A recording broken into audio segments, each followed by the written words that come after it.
तुमच्या जाहिरातीसाठी एक संधी मोठ्या प्रेक्षकांपर्यंत पोहोचवा। व्यवसाय असो किंवा इव्हेंट, विकासनामा सोबत जाहिरात करा। स्क्रीनवरील नंबरवर आजच संपर्क करा। विकासनामा, तुमचा आवाज, तुमची जाहिरात। तसंच विकासनामाला सबस्क्राइब करा आणि अपडेटेड रहा।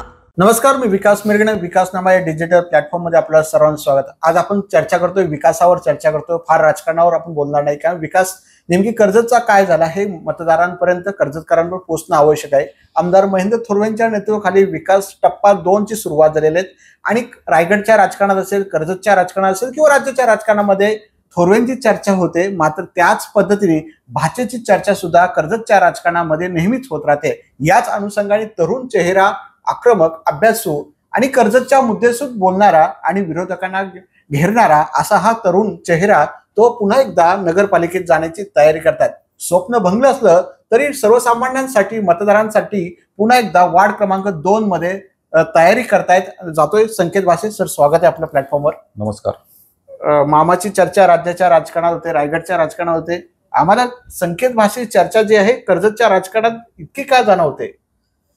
नक्कीच कर्जत मतदारसंघामध्ये 2019ला शिवसेनेच्या माध्यमातून आमदार साहेबांना जो काही या जनतेने कौल दिला आणि तो कौल दिल्यानंतर कर्जत मतदारसंघामध्ये चांगला विकास घडवण्यासंदर्भामध्ये आम्ही सातत्याने प्रयत्नशील राहिलो। आमदार साहेबांसमवेत मी सातत्याने मंत्रालय असेल, PWD असेल, MSRDC असेल, MMRDA असेल, अशा अनेक जी काही आपली महाराष्ट्र शासनाची यंत्रणा आहेत त्या यंत्रणेंना मी वेळोवेळी भेट देत असतो।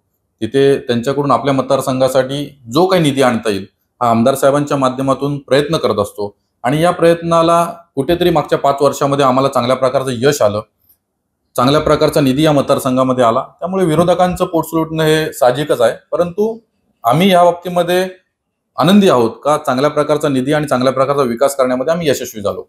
सर, आता दुसरा टप्पा झाला। पहिल्या टप्प्यामध्ये बऱ्यापैकी विकास झाला आणि ग्रामीण भागापर्यंत विकास निधी पोहोचला गेला मुख्यमंत्री एकनाथ शिंदे असल्यामुळे। आता टप्पा 2 चा जो आहे, ग्रामीण भागातून आपण गेलेलो आहे, शहरीकरणाची आता निवडणूक येत आहे।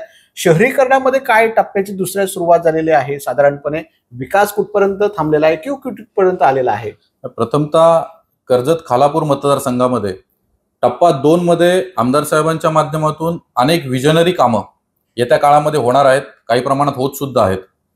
अनेक प्रकारचं कोंढाणे धरणाचं जे काही प्रलंबित असलेलं काम हे सिडकोच्या माध्यमातून मार्गी लागत आहे। कर्जत चौक रस्ता जो काही प्रामुख्याने आपलं प्रमुख मार्ग होता त्या मार्गाचं काम सुद्धा आता पूर्ण झालेलं आहे। कर्जत तालुका हा पर्यटन तालुका व्हावा या दृष्टिकोनातून आमदार साहेबांनी आम्ही सातत्याने प्रयत्न करतोय आणि येत्या काळामध्ये तो पर्यटन तालुका आपल्याला झालेला दिसेल। त्याचप्रमाणे खालापूरमध्ये एक चांगल्या प्रकारची औद्योगिक वस्ती, औद्योगिक नगरी करण्याचं काम आमदार साहेबांच्या माध्यमातून सुरू आहे। 1200 एकरवरती MIDC प्रस्थापित झालेली आहे, त्याचं ॲक्विजिशनचं काम सुद्धा सुरू आहे। कारण आता जी काही इंडस्ट्री खालापूरमध्ये आहे ही इंडस्ट्री जुनी झालेली आहे, काही इंडस्ट्री डबघाईला गेलेली आहे। त्यामुळे नवीन नोकरीच्या संधी त्या ठिकाणी उपलब्ध होत नाही। त्यामुळे नवीन नोकरीच्या संधी उपलब्ध करण्यासाठी आमदार साहेबांच्या माध्यमातून आम्ही सातत्याने प्रयत्न करतोय। गोदरेज असेल, रिन्यूसिस असेल, इंडोस्पेस असेल, टाटा असेल, AMNS असेल, अशा अनेक कंपन्या नाविन्यपूर्ण आणण्यामध्ये आम्ही प्रयत्नशील राहतोय। LNT सोबत आपण एक चांगल्या प्रकारचं काम खालापूरमध्ये करतोय आणि या माध्यमातून चांगला रोजगार या मतदारसंघामध्ये उपलब्ध होणार आहे। सर, क्रीडांगण, काल आमदार सुद्धा बोलले क्रीडांगणाची खरं गरज आहे। नवीन क्रीडांगण कशा पद्धतीने कर्जत करणार? कारण अनेक मुलं खेळाडू आहेत, ते सुद्धा वाशी वगैरे ठिकाणी जातात, काही पुण्यात जातात। मग नवीन खेळाडू जे आहेत, नवीन निर्माण क्रीडांगणाचे काय प्रस्ताव आहे साधारण? कर्जत नगरपालिकेमध्ये अनेक लोकांना माहीत सुद्धा नसेल का आपल्याला जो काही कोतवाल नगर आणि मुद्र्याच्या मध्ये जो काही 14 एकरचा शेतकी फार्मची जागा आहे, ही शेतकी फार्माच्या जागेवरती कर्जत नगरपालिकेच्या माध्यमातून स्पोर्ट्स झोनचं एक आरक्षण त्या ठिकाणी आरक्षित आहे। परंतु जागा नगरपालिकेच्या मालकीची असल्यामुळे आपण ती विकसित करू शकत नाही। त्या जागेची मागणी मुख्याधिकारी असतील आणि आपले आमदार महोदय असतील यांच्या माध्यमातून आम्ही कृषी मंत्र्यांकडे केलेली आहे आणि त्या माध्यमातून ती जागा नगरपालिकेला वळती करून त्या जागेवरती डेव्हलपमेंट करण्याचा मानस आणि त्या जागेवरती एक चांगलं स्पोर्ट्स कॉम्प्लेक्स उभा करण्याचं काम, म्हणजे कर्जत जिमखाना टाईप आमची जी संकल्पना आहे। इतर ठिकाणी आपण जिमखाने बघतो, पण कर्जतमध्ये आल्यानंतर एक चांगल्या प्रकारचा जिमखाना, चांगल्या प्रकारचं स्विमिंग पूल, स्पोर्ट्स कॉम्प्लेक्स अशा पद्धतीचं एक चांगलं विजनरी काम आमदार साहेबांच्या माध्यमातून या कर्जत नगरपालिकेमध्ये होणार आहे। सर, शास्ती कराचा तो सुद्धा तुम्ही पाठपुरावा करताय जिल्हाधिकाऱ्यांकडे, त्याची काही मुदत वाढवणार आहे का? सर्वसामान्य लोकांना दिलासा काय तुम्ही देताय काय? महाराष्ट्राचे मुख्यमंत्री ज्यावेळेस एकनाथजी शिंदे साहेब होते, त्यानंतर पुन्हा एकदा महाराष्ट्रामध्ये महायुतीची सत्ता आली ना, एकनाथजी शिंदे साहेब उपमुख्यमंत्री झाले, नगर विकास खातं सुद्धा त्यांच्याकडे राहिलं. त्यावेळेसपासून मी स्वतः स्वीकृत नगरसेवक असल्यापासून त्या गोष्टीचा पाठपुरावा करतोय का जशी अभय योजना जी टॅक्समध्ये लागू होती, जशी अभय योजना इतर करामध्ये जीएसटी मध्ये लागू होती, तशीच अभय योजना तुम्ही शास्त्रीय कर असेल किंवा नगरपालिकेची जी काही घरपट्टी आहे या घरपट्टीमध्ये लागू करावी. सातत्याने मागणी मी वेळोवेळी एकनाथजी शिंदे साहेबांकडे, आमदार साहेबांच्या माध्यमातून करत आहोत. आणि मागच्या काळामध्ये कॅबिनेट जे काही मंत्रिमंडळाचा जो काही कॅबिनेट मिटिंग होते, त्या मिटिंगमध्ये तो ठराव घेण्यात आला का शास्ती करावरती त्यांनी 50% सूट ही नागरिकांना देण्यात आलेली आहे. आणि मी या माध्यमातून सुद्धा नागरिकांना आवाहन करेल की आपण त्या योजनेचा, त्या अभय योजनेचा शास्ती करामध्ये आपल्याला 50% सूट घेऊन त्याचा फायदा आपण करून घेतला पाहिजे. सर, वार्ड क्रमांक परत एकदा तुम्ही निवडणूक रिंगणात आहात, तिकडे लाड आहेत, परत कसे तिथे लाडांमध्ये पुन्हा निवडणूक लढवतायत, कशी तयारी सुद्धा केली, काय किती विकास झाला वार्डमध्ये, सर्वाधिक निधी त्या तुमच्या वार्डमध्ये खर्च झाला, त्यावर सुद्धा विरोधकांनी टीका केली, दुसरे वार्ड दिसत नाहीत का? नाही, जवळजवळ कर्जत नगरपालिकेमध्ये आमदार साहेबांच्या माध्यमातून 150 कोटीपेक्षा जास्त निधी मागील 5 वर्षामध्ये आम्ही आणण्यामध्ये यशस्वी झालो. त्यामध्ये प्रामुख्याने कर्जत शहराची जी काही पाणी पुरवठा योजना होती, ही 57 कोटी रुपयाची पाणी पुरवठा योजना कर्जतमध्ये आमदार साहेबांच्या माध्यमातून आली.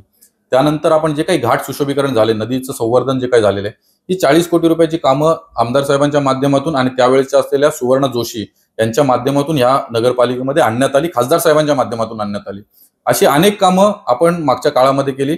जवळजवळ 150 कोटीपेक्षाची जास्त कामं या कर्जत नगरपालिकेमध्ये आपण करतोय. आणि राहिला विषय प्रभागाचा, तर आम्ही सातत्याने 5 वर्ष आम्ही काम करतोय, त्यामुळे वेगळी अशी तयारी करण्याची कुठल्याही प्रकारची गरज नाहीये. त्या ठिकाणी असलेले आमचे माजी आमदार सुरेश भाऊ लाड असतील आणि आमदार थोरवे साहेब असतील यांच्या माध्यमातून आणि यांच्या आशीर्वादाने मी त्या ठिकाणी निवडणूक लढवेल. मामाकडे उमेदवारी मागितली नाही, मी चांगल्या प्रकारचं काम करतोय, त्यामुळे उमेदवारी मागण्याची अशी काही वेळ नाही, परंतु मामांचा आशीर्वाद नेहमी माझ्या सोबत आहे आणि मी भाऊंचा सुद्धा आशीर्वाद घेतलेला आहे त्या ठिकाणी, आणि भाऊ आणि मामा यांच्या आशीर्वादाने मी त्या ठिकाणी निवडणूक लढवेल. सर, कर्जतची ओळख तुम्ही आता बदलताय, मूर्तीचं शहर करतायत, राम मंदिर चाललेलं आहे, विठोबाची मूर्ती आहे, नवीन काय मूर्ती वगैरे काय, निवडणूक आशीर्वाद घेण्यासाठी नवीन मूर्ती वगैरे काय नवीन? मूर्तीचं शहर म्हणजे ही एक आपल्याला ऊर्जा देणारी ही आपली जे महाराष्ट्रातली देवस्थान आहेत, त्यामध्ये विठ्ठलाचं जे काही पंढरपूर ठिकाणी आपण सगळे भक्तजन जात असतो, परंतु प्रत्येक वारकऱ्याला तिथपर्यंत जाणं शक्य नसतं. त्यामुळे आमदार साहेबांच्या माध्यमातून एक चांगली संकल्पना या उल्हास नदीकाठी बांधण्यात आली आणि प्रति पंढरपूर आळंदी सारखी संकल्पना जी आता संपूर्ण महाराष्ट्रामध्ये फेमस झालेली आहे. आणि आपल्याच प्रति पंढरपूर आळंदीचा एक आदर्श घेऊन आत्ताचे असलेले आपले कॅबिनेट मंत्री प्रतापजी सरनाईक साहेब हे सुद्धा ठाण्यामध्ये अशा पद्धतीची मूर्ती उभारतायत. त्यामुळे आपण जे काही संकल्पना ह्या कर्जतमध्ये राबवली, ही संकल्पना सुद्धा आता महाराष्ट्रामध्ये सुरू झालेल्या आहेत. त्याचप्रमाणे प्रभू श्रीरामाची मूर्त असेल, ही सुद्धा आपण त्या ठिकाणी उभारलेली आहे. आणि भविष्यामध्ये हनुमानजींची एक मूर्त उभारण्याचा मानस आमचा घाट क्रमांक 1 आणि 2 वरती आहे आणि त्या पद्धतीने आम्ही सुद्धा काम सुद्धा करतोय. आणि येत्या काळामध्येच त्या ठिकाणी असलेलं एक आपलं राधेकृष्ण मंदिर आहे बॅक साईडला, त्याची सुद्धा सुशोभीकरण आम्ही आता येत्या काळामध्ये चांगल्या पद्धतीने करतोय. सर, गार्डनची एक कर्जतकरांना फार गरज आहे. कुठं फिरायला कुठं जायचं, 10 नंतर जे अनेक लोक आता मूर्ती शेती असल्यामुळे विठोबा लोक येतात, मग आता गार्डनची जी व्यवस्था पाहिजे त्याच दृष्टीने काय शहरामध्ये करता येईल का? दोन ठिकाणची सुविधा आम्ही आमदार साहेबांच्या माध्यमातून प्रस्तावित केलेली आहेत. एक तर माझ्या प्रभाग क्रमांक 2 इथे एक डम्पिंग ग्राउंडची जागा होती आणि त्यालाच लागून एक फॉरेस्टची जागा आहे 2.5 एकर. फॉरेस्टकडे आम्ही मागणी केलेली आहे की ती जागा तुम्ही नगरपालिकेला किंवा तुम्ही सुशोभित करून त्या ठिकाणी गार्डन करा. त्यामुळे तिथे एक चांगलं प्रकारचं उद्यान येत्या काळामध्ये आपल्याला विकसित झालेलं दिसेल. आणि दुसरी प्रामुख्याने जागा म्हणजे आपल्याला असली जुनी जी कचेरीची जागा आहे, ही कचेरी जागा महसूलची जागा आहे, महाराष्ट्र शासनाची जागा आहे. ही जागा सुद्धा आम्ही नगरपालिकेकडे हँडओव्हर करून मागतोय, कारण तिथे जे काही प्रशासकीय जे काही वरती आधी जी कार्यालय होती, ही कार्यालय आता आपण खाली प्रशासकीय भवनामध्ये आणलेली आहेत. त्यामुळे येत्या काळामध्ये ते सुद्धा चांगल्या प्रकारचं एक उद्यान आपल्याला, जॉगिंग ट्रॅक असतील, त्याच्यामध्ये अनेक वॉकिंग ट्रॅक असतील, त्यानंतर जिम टाईप ओपन जिम असतील, अशा पद्धतीचा आपण त्या ठिकाणी एक विकास आपण करतोय. सर, पार्किंगची अवस्था कर्जतमध्ये किंवा खूप खिचडी झालेली आहे, मग यावर ट्रॅफिकचा प्रश्न आहे किंवा जे लोक रस्त्यामध्ये थांबतात त्यांच्यासाठी काय पर्याय व्यवस्था अनेकदा केली, त्याच्यावर खूप तोडगा निघत नाहीये. आत्ताच म्हणजे मागील 15 दिवसापूर्वी आमदार साहेबांनी मुख्याधिकाऱ्यांसोबत बैठक झाली आणि त्या बैठकीमध्ये आपल्याला जी काही जुनी नगरपालिकेची इमारत होती, ती इमारत तोडण्याचं काम किंवा ती जी पडझड झालेली ती तोडून आपण त्या ठिकाणी पजल पार्किंग करण्यासंदर्भातला एक आपली संकल्पना त्या ठिकाणी आहे. कारण जेणेकरून जे काही आपले कर्जत ग्रामीण मधून पण येणारे जे काही लोक आहेत त्या ठिकाणी पार्किंगची व्यवस्था नसते.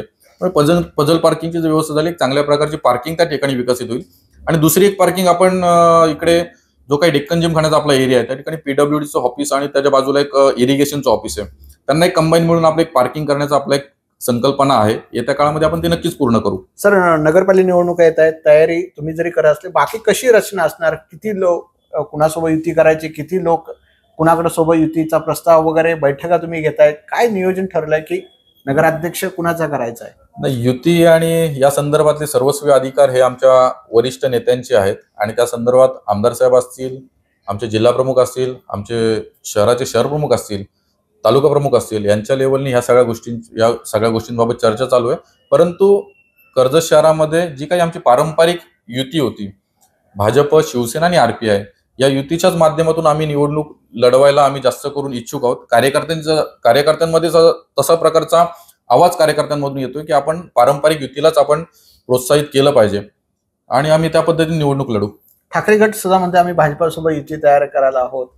लोकशाहीमध्ये कोणी कोणाशी युती करू शकतं, त्यामुळे जो कोणी युती करेल त्या पद्धतीने लढेल. परंतु भाजप आणि आमचे RPI आणि शिवसेना ही आमची पहिली युती आहे आणि ही फार काळापासूनची युती आणि त्याच युतीसोबतच्या निवडणुका होतील अशी माझी शक्यता आहे. सर, संकेत भाषेबद्दल काही प्रमाणात नाराजी आहे, शिवसैनिक मध्ये फोन उचलत नाही, संकेत भाषे खूप ओर्स माडल आहे, याचं कधीतरी आत्मपरीक्षण करणार आहात का? नाही नाही, जे माझ्या पद्धतीने म्हणजे मी एक कमी वेळामध्ये चांगलं काम करण्याचा प्रयत्न करतोय. काही वेळा माझ्याकडून फोन उचलले सुद्धा गेले नाही, कारण मी कोर्टाचं वगैरे काम बघतो आणि कोर्टामध्ये तुम्हालाही माहिती आहे फोन उचलू शकत नाही किंवा फोन घेऊ शकत नाही. त्यामुळे असं जो कोण नाराज असेल तर मी त्यांची दिलगिरी व्यक्त करतो आपल्या माध्यमातून आणि चांगल्या प्रकारचा विकास आणि चांगल्या प्रकारचं काम आपल्याला कसं करता येईल या दृष्टिकोनातून माझा प्रयत्न असेल. सर, स्वप्न बघितलं नगराध्यक्ष पदाचं, ते स्वप्न कुठेतरी भंगलेलं दिसतंय, पुढे काय असं? स्वप्न बघणं आणि आपल्याला ते सत्यामध्ये उतरवणं ही एक चांगली गोष्ट आहे. परंतु 2019ला सुद्धा मी एका बलाढ्य उमेदवारासमोर निवडणूक लढलो होतो आणि त्यावेळेस माझा थोड्याफार मतांनी पराभव झाला होता. परंतु एक आपली शिवसेनेची एक चांगली व्यक्ती, एक चांगलं नाव आपल्या शिवसेनेवरती, या कर्जत नगरपालिकेवरती भगवा झेंडा फडकला म्हणून मी माझी उमेदवारी किंवा माझा पराभव होऊन सुद्धा मी त्या विजयाच्या रॅलीमध्ये त्यावेळेस विजय उत्सव साजरा करत होतो. त्यामुळे अशाच पद्धतीने जरी सर्वसाधारण आरक्षण जरी नसेल पडलं तरी महायुतीला किंवा शिवसेनेला जास्तीत जास्त उमेदवार कशी निवडून आणता येतील हा माझा प्रयत्न असेल. सर, तुम्ही नगरसेवक कोपलात, तर मग एक शिकताना नवीन काय अनुभव आला का? तुम्ही कर्जतकरांना कसं शेअर करेल? म्हणजे हे एक कमी वयामध्ये तुम्ही नगरसेवक झाले, पुन्हा PM म्हणून भूमिका निभावली, नगरसेवक झाले, एक कसा अनुभव होता तुम्हाला या सगळ्या गोष्टीतून? तरी मामा आमदार असले तरी प्रशासन, तुम्ही विधानसभा बघितली, मंत्रालय बघितले आमदारांमुळे, आणि पुन्हा हे नगरपालिका बघितली आणि प्रशासन पूर्ण पाहिलं, कसा अनुभव होता कमी वयामध्ये सगळ्या लोकांशी जुळून घेण्याचा? प्रशासकीय कामांसंदर्भात एक गोष्ट फार महत्वाची, ती म्हणजे पाठपुरावा. आपण पाठपुरावा केला तर आपली कामं 100% होतात आणि तो पाठपुरावा करण्याची ताकद आपण लोकप्रतिनिधींनी ठेवली पाहिजे. आणि कर्जत नगरपालिकेमध्ये सुद्धा जे काही नगरसेवक येत्या काळामध्ये निवडून येतील किंवा जे कोणी माझी नगरसेवक आहेत, या सर्वांच्या माध्यमातून आणि या सर्वांना सोबत घेऊन एक चांगल्या प्रकारचा विकास या कर्जत नगरपालिकेमध्ये आपण करू. प्रत्येकाने शिकलं पाहिजे आणि प्रशासनाचा सुद्धा अनुभव घेतला पाहिजे, कारण प्रशासनाला सोबत घेतल्याशिवाय आपण कोणतीही गोष्ट करू शकत नाही. त्यामुळे प्रशासनाच्या कलेनी किंवा प्रशासनाच्या पद्धतीने आपण कामं केली गेली पाहिजेत असा माझा एक मानस आहे.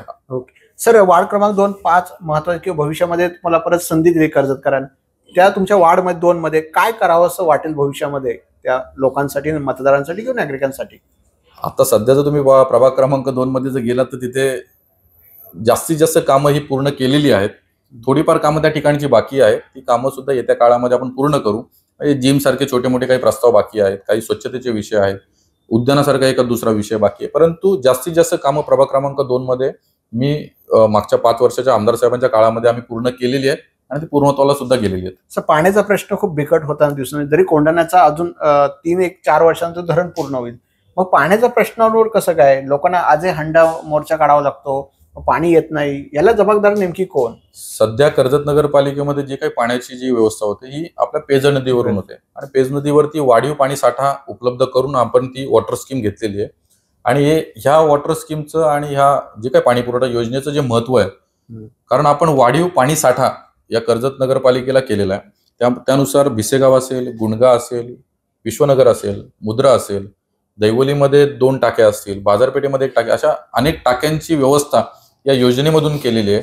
नवीन लाईन सुद्धा 52 किलोमीटरची नवीन लाईन या योजनेच्या माध्यमातून होणार आहे. त्यामुळे येत्या काळामध्ये कर्जत नगरपालिकेला अशा प्रकारची हंडा मोर्चा किंवा अशा पद्धतीचं कुठलंही आंदोलन करण्याची वेळ येणार नाही. चांगल्या प्रकारचे नियोजन या स्कीमच्या माध्यमातून केलेलं आहे आणि येत्या काळामध्ये सुद्धा कोंढाणे धरण जरी झालं, परंतु कर्जतकरांना पुरेसं पाणी उपलब्ध करून मगच ते पाणी पुढे दिलं जाईल, ही अशी आमदार साहेबांच्या वतीने म्हणा किंवा शिवसेनेच्या वतीने आम्ही त्याच्यावरती आवाज उठवतो. सर, विरोधकांना विकास दिसत नाहीये. दिवाळी येते, दिवाळीत काय चष्मे वगैरे वाटप करणार आहे का विरोधकांना?